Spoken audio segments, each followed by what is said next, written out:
நிகழ்ச்சிகளில் அடுத்ததாக முன்னாள் அல் அமான் முஸ்லிம் மகா வித்தியாலயத்தின் ஆசிரியரும்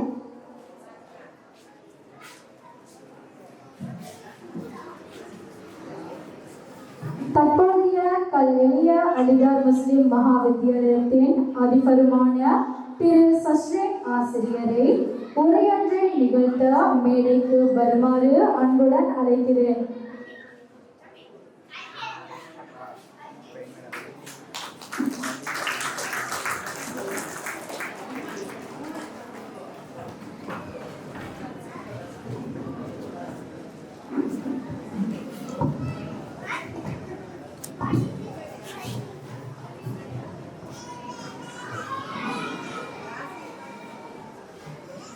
பிஸ்மில்லாஹிர்ரஹ்மானிர்ரஹீம்.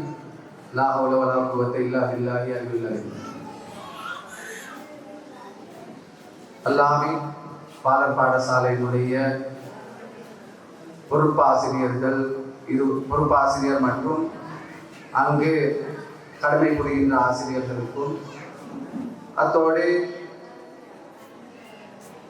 இன்றைய தினம் இந்த நிகழ்வினை கண்டுகளிப்பதற்காக வந்திருக்கின்ற பெற்றார்கள் மற்றும் அவர்களுடைய பிள்ளைகள் உறவினர்கள் அனைவருக்கும் எனது முதற்கண் சலாத்தினை தெரிவித்துக் கொள்கின்றேன். அஸ்ஸலாமு அலைக்கும் வரஹ்மத்துல்லாஹி வபரகாத்துஹு.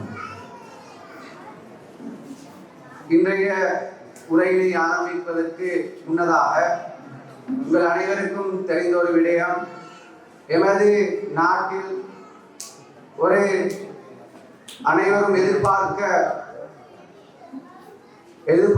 எதிர்பார்த்திருக்காத ஒரு அனர்த்தம் இடம்பெற்றிருந்தது.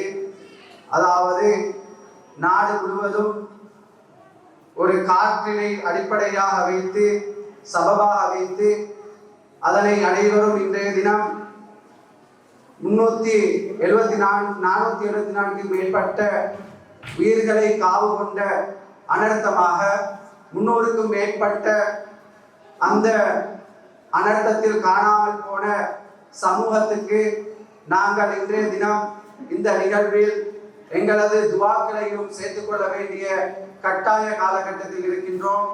இதனை முன்னிட்டு எமது கல்லூரி ஜும்மா பள்ளி நிர்வாகம் இணைந்து ஒரு அழகான ரேஷன் ப்ராஜெக்டை ஆரம்பிச்சிருக்கின்றது.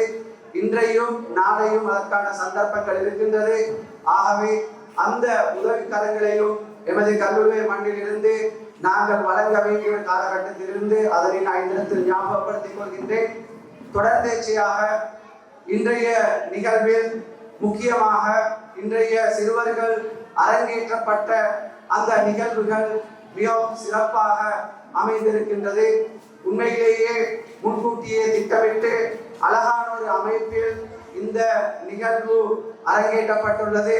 அதனை ஏற்று நான் உரிய ஆசிரியர்களுக்கு பாராட்டுக்களையும் அரங்கேற்றம் செய்த அந்த பிள்ளைகளுக்கு வாழ்த்துக்களையும் தெரிவித்துக் கொள்கின்றேன். குறிப்பாக இந்த நிகழ்வுகளுக்கு பின்னால் 3 தரப்பினர்கள் நிச்சயமாக ஞாபகப்படுத்தப்பட வேண்டிய 3 தரப்பினர்கள் இருக்கின்றார்கள். முதலாவது அந்த பிள்ளைகளுடைய பெற்றார். நிச்சயமாக அவர்களுடைய அர்ப்பணிப்பு இன்றி இந்த நிகழ்வு அழகாக இடம்பெற முடியாது. இரண்டாவது விடயம், இந்த ஆசிரியர்கள், அந்த ஆசிரியர்களுடைய கடமைப்பாடு சிறப்பான முறையில் இந்த நிகழ்வினூடாக வெளிப்படுத்தப்பட்டுக் கொண்டிருக்கின்றது. அதே நேரம் மூன்றாவது விடயம், அந்த பிள்ளைகளுடைய, இந்த சிறிய பிள்ளைகளுடைய திறமை, இந்த மூன்றும் அழகான முறையில் இந்த மேடையில் அரங்கேற்றப்பட்டு அது காட்சியாக கொண்டு வரப்பட்டு எங்களது கண்ணிற்கு மிகவும் அழகாகவும் காதுக்கு இனிமையாகவும் பல நிகழ்வுகள் இந்த இடத்தில் அரங்கேற்றப்பட்டதை ஏற்று நாங்கள் பெருமகிழ்ச்சி அடைகின்றோம். உங்களுக்கு தெரியும், இந்த அதாவது ஏர்லி சைல்ட்ஹுட் எஜுகேஷன் என்று சொல்லக்கூடிய நேசரி 1800களில் உருவாக்கப்பட்டிருந்தாலும் அதற்கான எண்ணக்கருக்கள் வந்திருந்தாலும் 1907ஆம் ஆண்டு மரியா மொண்டசோரி என்ற ஒரு அம்மையாருடைய தலைமையில் இந்த நிகழ்வு, இந்த மொண்டசோரி என்ற கான்செப்ட் உருவாக்கப்பட்டது. இந்த மொண்டசோரி கான்செப்ட் உருவாக்கப்பட்டு பிறகு 1930ஆம் ஆண்டு இலங்கைக்கும் இந்த எண்ணக்கரு கொண்டு வரப்பட்டு திருப்பி 1979ஆம் ஆண்டு இந்த நேசரி ஏர்லி சைல்ட்ஹுட் என்ற எடுகேஷன் இந்த இலங்கைக்கு அறிமுகப்படுத்தப்பட்டு இன்று இலங்கையில் இன்றைய நாள் தரவுப்படி கிட்டத்தட்ட 19,000 நேசரிகள் அல்லது சைல்ட்ஹுட் சென்டர்ஸ் இலங்கையில் இயங்கிக் கொண்டிருக்கின்றது. அதிலும் மிகவும் 19,000க்கு மேற்பட்ட ஆசிரியர்கள் இந்த பிள்ளைகளை வழிபடுத்துகின்ற, பக்குவப்படுத்துகின்ற, பிள்ளைகளை வழிகாட்டுகின்ற அந்த அழகான செயற்பாட்டில் இருந்து கொண்டிருக்கின்றார்கள்.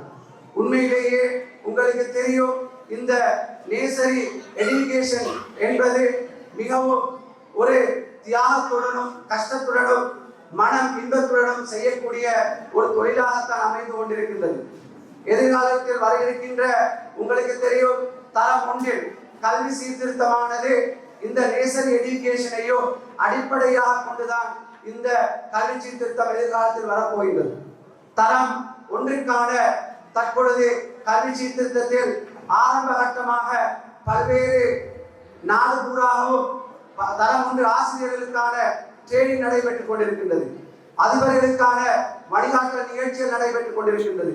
அதே நேரம் ஆசிரியர் ஆலோசகருக்கான பயிற்சிகள் நடைபெற்றுக் கொண்டிருக்கின்றன.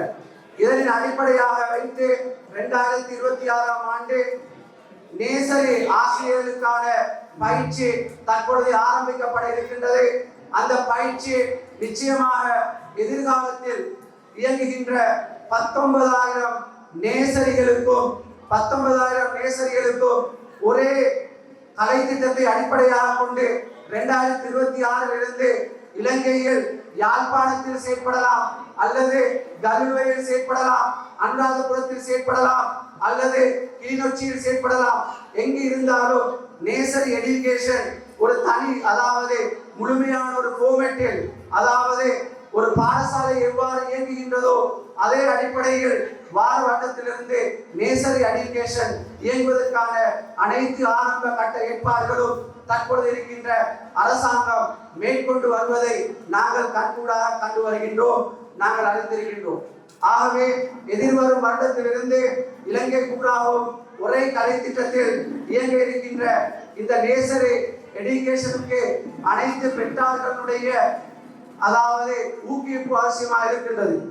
ஏனெனில் 3 வயதிலிருந்து 5 வயது வரைக்கும் இந்த இலங்கையில் நேசரி எடுகேஷன் ஒரு கலை திட்டத்தை அரசாங்கமும் ஏழைய அரசாங்கம் இணைந்து இது உருவாக்கி தற்பொழுது எங்களது கைக்கு எதிர்வரும் 2026ஆம் ஆண்டு தர இருக்கின்றது.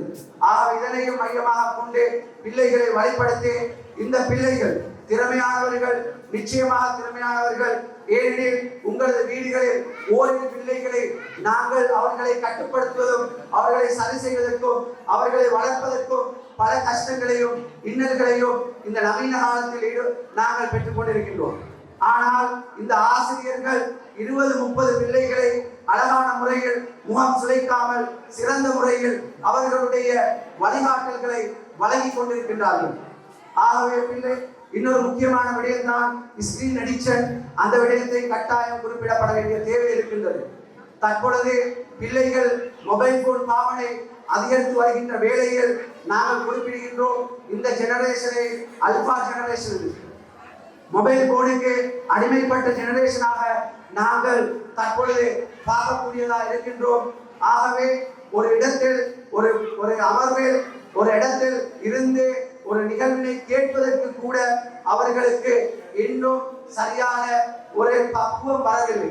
காரணம், தொலைபேசியில் இருந்து நாங்கள் கொஞ்சம் கொஞ்சமாக முற்றுமுழுதாக எங்களுக்கு அதனை நீங்கிவிட முடியாது. ஆனாலும் இவ்வாறான நிகழ்வுகளில் இருந்து கொஞ்சம் கொஞ்சமாக அந்த பிள்ளைகளை வெளிக்கொண்டு வந்து சிறப்பான முறையில் அவர்களை வகுப்பறைக்கு செல்கின்ற பொழுது கட்டாயம் அவர்களை வழிபடுத்த வேண்டும். 2026ஆம் ஆண்டு நேசரிகளிலும் அதே நேரம் ஆரம்ப பிரிவு பாடசாலைகளிலும் நிச்சயமாக ஐசிடியுடன் தொழில்நுட்பத்துடன் கூடிய பயிற்சி நெறிகள் ஆசிரியருக்கு வழங்கப்பட இருக்கின்றது. இந்த பயிற்சி முறையை கட்டாயம் அந்த ஆசிரியர்களும் பெற்றுக்கொள்ள வேண்டிய தேவையும் இருக்கின்றது. ஆகவே அந்த பிள்ளைகளுக்கு ஏற்ப அந்த ஆசிரியர்களும் மாற வேண்டிய ஒரு காலகட்டத்தில் இருந்து செயல்பட்டுக் கொண்டிருக்கின்றோம். அதிபர்களும் மாற வேண்டிய ஒரு காலகட்டத்தில் இருக்கின்றது. பெற்றோர்களும் கட்டாயம் அதற்கேற்ப இசைவாக்கம் அடைய வேண்டிய தேவைப்பாடு இருக்கின்றது. ஆகவே நான் இந்த ஊரின் மண்ணிலிருந்து சென்று 2 வருடங்களுக்கு பிறகு ஒரு மேடை எனக்கு சந்தர்ப்பம் தந்திருக்கின்றது. அதனை இட்டு நான் உண்மையிலேயே நான் சந்தோஷம் அடைகின்றேன். அவர்களிடத்தில் நான் கேட்டுக்கொள்கின்ற விடயம், இவ்வாறான சந்தர்ப்பங்கள் வழங்குங்கள். உங்கள் ஊரில் நிறைய கற்றவர்கள் படித்தவர்கள் அதாவது இலைமறை காயாக ஒளிந்து நிற்கின்றார்கள். அவர்களை வெளிக்கொண்டு வாருங்கள். இந்த ஊரை அழகான முறையில் கட்டியெழுப்பதற்கு முயற்சி செய்யுங்கள். அழகான ஒரு பாடசாலை தோற்றம் இங்கு காணப்படுகின்றது. சிறந்த ஒரு அதிபர் உங்களுக்கு கிடைத்திருக்கின்றார். சிறந்த ஒரு SDC OBA நிர்வாக குழு இங்கு இருக்கின்றது. ஆகவே சிறந்த ஒரு பள்ளி நிர்வாகம் இருக்கின்றது. அனைவரும் இணைந்து இந்த ஊரை சிறப்பான முறையில் வழிபடுத்துங்கள். இன்ஷா அல்லாஹ் அதில் எங்களின் பங்கு நிச்சயமாக இருக்கும் என்பதை கூறிவிட்டு வாய்ப்புக்கு நன்றி கூறி விடைபெறுகின்றேன். ஜஸாக்குமுல்லாஹ்.